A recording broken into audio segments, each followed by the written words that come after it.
The recent famine in Shanghai as a result of the city lockdown has attracted attention from all over the world.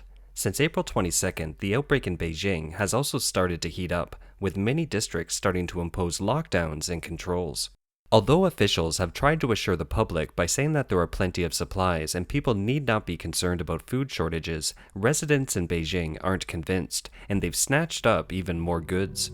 Beijing escalates control in many areas. People rush to stock up.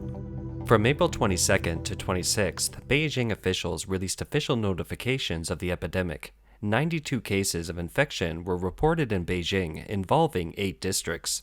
Many areas have been designated as controlled areas with travel restrictions. The news has sent people in Beijing into a panic. They started to scramble for supplies. There have been long lines of people waiting for checkout at the Sam's Club, and many supermarkets have been empty of vegetables, meat, and other necessities. I am waiting in line to check out. My goodness, I can't see where the head of the line is. People have started to snatch up Walmart in Beijing. The line at Walmart is too long. April 25th, pork sellers have nothing left. They are all empty. Why did people start grabbing supplies like crazy as soon as there was a confirmed case in Beijing? It's because people saw what happened recently in Shanghai. Before it was sealed, Shanghai authorities assured the public with confidence that the city wouldn't lock down. But within a few days, the city suddenly declared a shutdown, leaving 26 million Shanghai residents struggling to meet their basic needs with no preparation.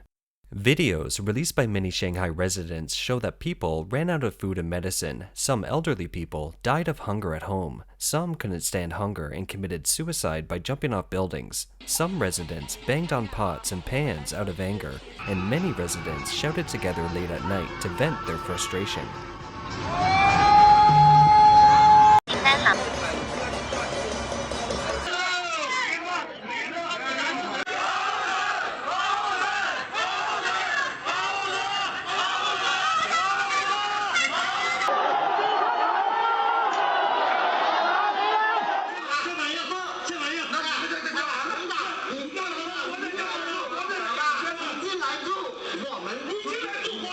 Beijing residents have learned a lesson from all this. They are trying to manage the situation by watching residents in Shanghai.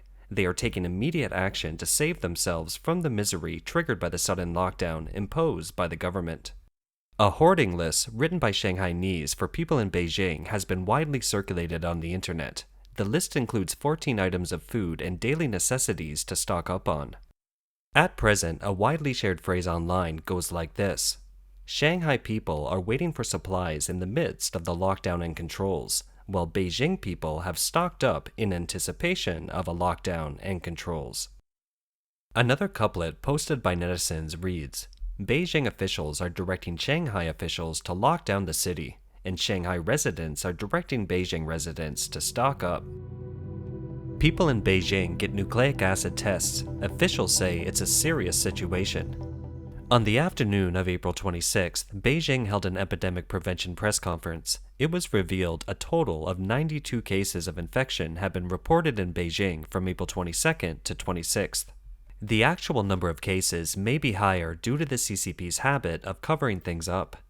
Beijing has 16 districts, and 3 rounds of nucleic acid testing for all personnel have been announced in 12 districts, including all urban areas. This is unprecedented. Even in 2021 and 2020, when the pandemic was at its worst, there was no such requirement to test all people. Since April 24th, nearly 20,000 people have been listed in the control area of Fangshan district in Beijing. At present, there are 4 villages, 4 communities, 1 enterprise, 1 school, and 1 market in the district, with a total of 19,382 people under control. On the afternoon of the 25th, some areas in the Chaoyang district began to block roads. Cases were reported in another district, and its residents were forbidden to enter or leave. It's over. All the alleyways have been blocked this morning. Now there's no way to get out. The alleyways are full of people with white hazmat suits. It's over. Look, it's become this kind of situation again. All the vehicles are trying to escape, but the police cars have blocked them off so they can't leave. There are elementary school students who are trying to escape with their backpacks, and those who are climbing over the wall are caught by the police. The police cordon was set up again. These are the people who ran out just now, some carrying suitcases, some climbing out of the fence. Beijing officials say supplies are plentiful, but not many people believe it.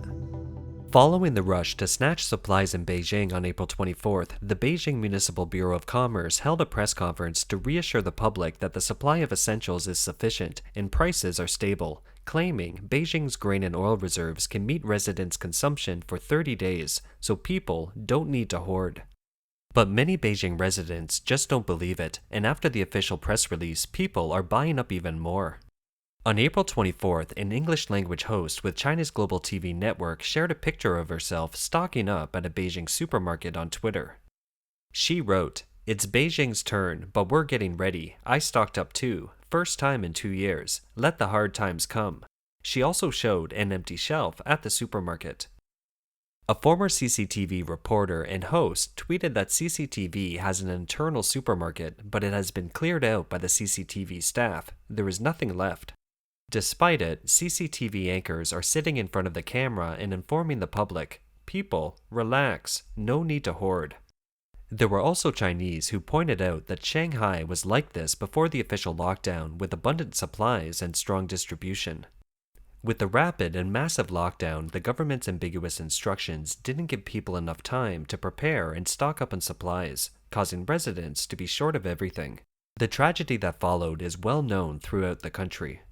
When Shanghai was controlled, prices went sky high. Shanghai has an abundant supply of goods, and there has never been a shortage, but it's just impossible to buy.